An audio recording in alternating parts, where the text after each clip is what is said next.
Европейская неделя иммунизации проводится во второй половине апреля по инициативе Всемирной организации здравоохранения. За последние 25 лет в Абхазии только один раз проводилась вакцинация от кори. С каждым днем отметка посещаемости прививочного кабинета растет, а это значит, что родители осознают необходимость прививания. Ведь организм маленького ребенка не в состоянии самостоятельно противостоять серьезным вирусным заболеваниям.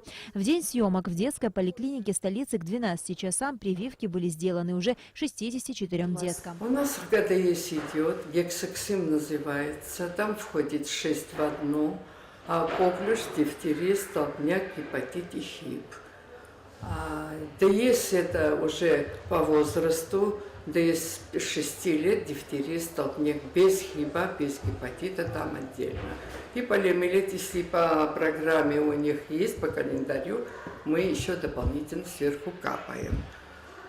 Коклюш – это и кор, краснуха, и свинка, против пневмонии, пневмококковая, ротавирусно-кишечная у нас есть. По данным Министерства здравоохранения, в Абхазии в стране увеличилась заболеваемость корью, поэтому Минздрав начал кампанию дополнительной вакцинации против кори. Кроме того, в этом году Абхазия впервые присоединилась к Европейской неделе иммунизации.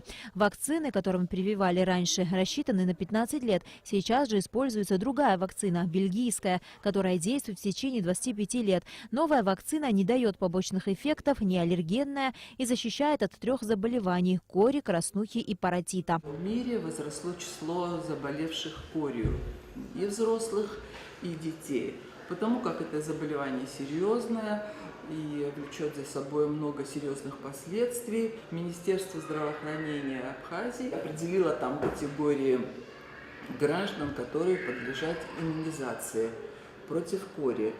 И, конечно, там отдельным пунктом идет иммунизация дошкольных и школьных учебных заведений, чтобы не допустить вспышки эпидемии этой грозной инфекции у нас в стране. В рамках Европейской недели иммунизации на площади у Абхазского драматического театра Министерством здравоохранения Абхазии при поддержке ЮНИСЕФ была организована акция для детей. Ребята участвовали в познавательных конкурсах, спортивных состязаниях и пробовали свои силы в рисовании. Внимание!